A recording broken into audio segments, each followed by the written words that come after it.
Do you think that the problems between the Sunni and the Shia will ever stop whether there is a dictator or not?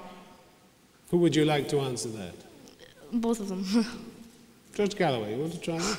Well, you know, I traveled between 1993 and just before the war to Iraq so many times.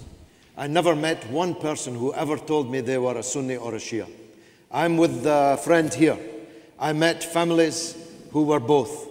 I met people who really were neither, who were secular, who were nationalists, who were Arabs first and foremost, Iraqis first and foremost. I think the Iraqi people are the least sectarian people in the Arab world. I have real faith in the people of Iraq. So I believe that all Iraqis, whatever their confession, should support the liberation struggle to drive the foreign occupiers from their country and make a united democratic country out of it. Adnan Pachachi, you're not cheering on your compatriot. You agree with him? The vast majority of Iraqis, both Sunnis and Shias, are not involved in this sectarian violence. On the contrary, I think the vast majority of Iraqis of all sects want to live in peace together as they have throughout the ages. And I think George Galloway was right in saying that you don't feel that there is that difference. What's happening is you have militias who act in the name of a sect, but in fact they are after consolidating their power and in order to extort some money from their victims. And who do you blame that on? Sorry? And who do you blame that on? Well, I blame it, as I said, on the occupying power which established a system based on sectarian division. That, I think, gave birth to all that. And also the activities of neighboring countries who encourage this. But let me say one thing in the end, you know, democracies can provide strong leadership.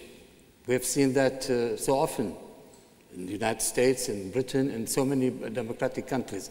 The idea that democracies can't have strong leadership is a lot of nonsense. In fact, democracies are more efficient than dictatorships in pursuing, for example, a struggle or war or anything of that kind. And look, let me tell you something. Democracy is here to stay in Iraq, no matter what anybody else says, because the people have tasted democracy with all its imperfections, with all the problems, with the presence of the occupation. But democracy is there to stay, and I don't think the Iraqis will ever again are prepared to sacrifice the rights which they have already enjoyed in order to have yet another dictator who will... I've got a question, and there's some historians here, and I'm supposed to be answering questions, but when has there ever been a people that have voted themselves out of a civil war? I don't know. Has there been ever a time in history when someone said, all right, we've had enough, let's vote ourselves out? It's absolute nonsense. But they are not all involved in this civil war. There is no civil war. Dr. Pachachi, Americans are bombing Haifa Street in the center of Baghdad, and you tell me this is not a civil war? What the hell is a civil war then? Who was fighting the civil war? There's no such thing in Iraq. All right, we're going to move to another question. Lady in the second row there. Good evening. My question is the people for the people against the motion. You are talking about having democracy in Iraq. So could you please give us ways to apply that democracy in Iraq during that current events? Thank you. Sorry, I didn't understand. Well, how would you apply democracy in Iraq during the events that are going on at the moment? There is no democracy in Iraq. There is a foreign occupation. There are sectarian collaborators with that foreign occupation, some of whom have very large militias, which they pretend are policemen or members of the Iraqi National Army. There is no democracy in Iraq at the moment, for these and the other reasons I've given in this program already. There is a liberation struggle to throw out the foreign occupier. My case, although it's being misrepresented, my case is that the end result of that must be a democracy. That's what must come after the foreign occupiers have been driven out, a democracy. If it's just another dictatorship, just another Arab dictatorship, as if we didn't have enough Arab dictators, it won't have been worth the blood. I don't believe the motion is whether democracy is functioning or not. No. The motion is, should we have a new dictator in Iraq? Exactly, yeah. It was a question that came from the floor. The motion I'm supporting is we need transition, strong man, call him a dictator, call him whatever you want. Absolutely. Transition. Absolutely. At the end of the day, we want democracy. But now, the only way to stop the violence Do you mean transition is a by strong one man man. only? You can't Right. 5 men, I don't care. Come on, who's going to... Well, it's all right. No, this is a very important point. I'll answer you. Yes. We will do another lot of boxes. We will fill them papers, which you were telling us about. Who is going to choose the dictator? Dr. Chalabi, Dr. Let's Pachachi, you know very well that even the Election Commission is under trial. Who is what are going you talking to about? choose the dictator? Give me an answer. The ones that it will be, first of all, one do you want? the You want resistance. Hakim? Let him No. speak. Hold on. Ask him questions, let him speak. George, You want you the know very Americans well. to choose the You know dictator? very well. I'm not talking about the militias. Who is I'm going to choose the dictator? I'm telling you, it's Tell me. I'm telling you. Tell me, quickly, openly, It doesn't matter. clearly. If you stop talking, I'll tell Can you. we just have one person talking at a time, If you please? stop talking, I will tell you. It is the resistance which is going to create and find the leader for Iraq, that it will liberate it and take it into a process of state where you can have democracy. Thank you. Do you mean after the Americans leave? Is that what you are saying? After Right. the Americans leave, yes. After the Absolutely. Americans leave. Okay, well, we're going to ask somebody from the audience. You, sir, third row. My name is Radl Abdi. I'm an Iraqi who's living 30 years outside Iraq. My question is to Mr. Robert.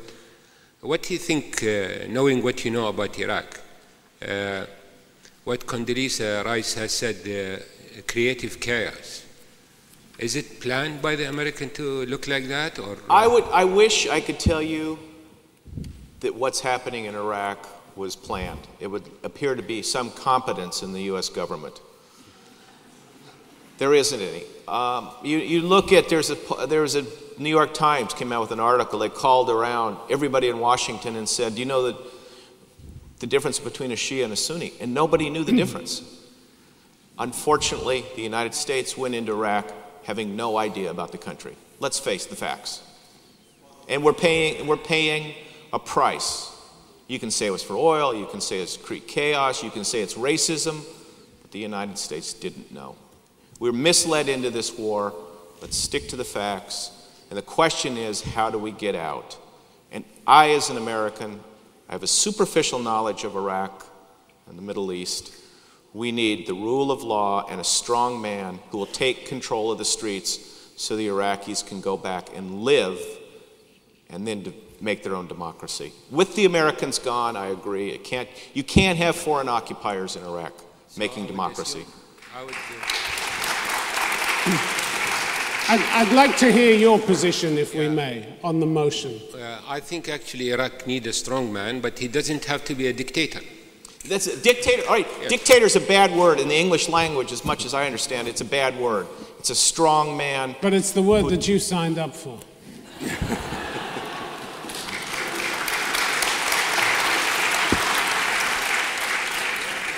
What's your recipe? Pardon me? What's your recipe? One thing actually, I just want to assure Dr. Adnan that the next strong man or dictator, especially underline the dictator, will be selected by Mr. Robert colleagues, the CIA. This is for sure. I left the CIA under very unpleasant circumstances, so I can't really speak for them. Thanks. Ladies and gentlemen, we've come to the point in the proceedings where we're going to vote on the motion that this House believes that only a new dictator can end the violence in Iraq. Would you please take your voting machines? If you want to vote for the motion, would you press button 1, the yellow button?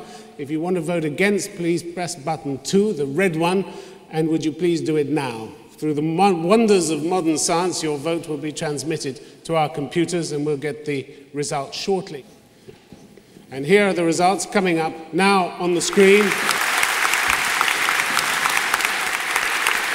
For the motion, 33.1%, against 66.9%. The motion has been resoundingly defeated. It only remains for me now to thank our distinguished panelists for making the journey here. Thank you to you, the audience, as well. The Doha debates will be back again next month. For now, from all of us on the team, thank you very much indeed. Good night. Thank you.